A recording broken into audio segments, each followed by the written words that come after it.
Ichki ishlar organlariga kelib tushgan xabar asosida Toshkent shahar Ichki ishlar bosh boshqarmasi tezkor qidiruv xizmati Jinoyat qidiruv boshqarmasi tomonidan jinoyatda gumonlanganlarni aniqlash va jinoyatga jazo muqarrarligini ta'minlash maqsadida tezkor qidiruv tadbirlari o'tkazildi. Natijada mazkur jinoyat tashkilotchisi 1988-yilda tug'ilgan Bobir ismli shaxs, 2000-yilda tug'ilgan Sherzod va mazkur mas'uliyat cheklangan jamiyatida haydovchi lavozimida ishlovchi Abdurahmon ismli shaxs ham qo'lga olingan.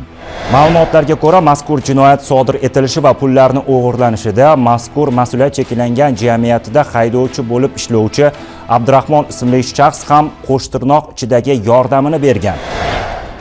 Ya'ni ofisga pullarni o'g'irlashga kelgan Sherzod ismli shaxsga samokat, buyurtma yetkazuvchilar sumkasi va shlem kaskasini bergan. Mazkur shaxs esa tunda Yunusobod tumanida joylashgan ofisga kelib, yerto'lada ichida 50 ming AQSh dollar puli bo'lgan seyfni olib, voqea joyidan yashiringan. Shaharni bedarvoza deb bilgan mazkur shaxslar endilikda qilmishlariga qonun oldida javob beradi. Sodir etilgan har qanday jinoyat tezkor qidiruv xizmati tezkor vakillari tomonidan albatta fosh etiladi. 15-kuni o'tirdik kafeda.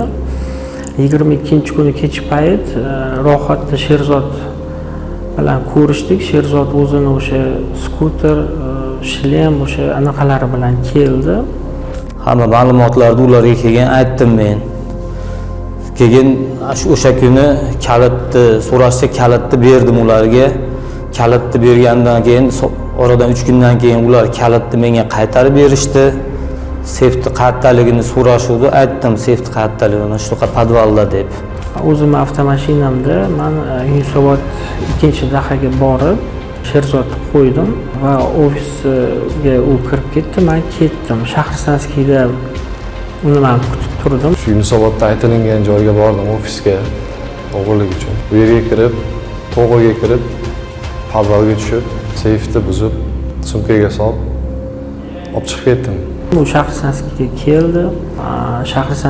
keldi va men seyfni oldim. Men 4 mingni oldim, Malika bozorini oldida. Ahmoqlik qildik-da, ahmoqlik, kalta fahmlik qildik bu yerda, oqibatini o'ylamadik.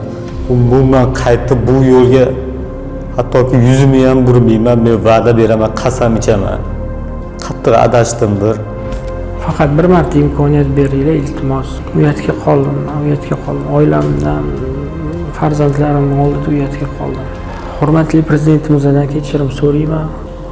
Xalqdan, oilamdan, farzandlarimdan. Hozir qattiq pushaymondaman. Prezidentimdan, xalqimdan kechirishlarini yana bir marotaba so'rab qolaman. Mazkur holat yuzasidan Yunusobod tumani ichki ishlar organlari faoliyatini muvofiqlashtirish boshqarmasi tergov bo'limi tomonidan O'zbekiston Respublikasi Jinoyat kodeksining 169-moddasi bilan jinoyat ishi qo'zg'atilgan. Mazkur moddaga ko'ra sud hukmi bilan 15 yilgacha ozodlikdan mahrum qilish jazosi nazarda tutilgan. Qonun ustuvor, jinoyatga esa jazo muqarrar.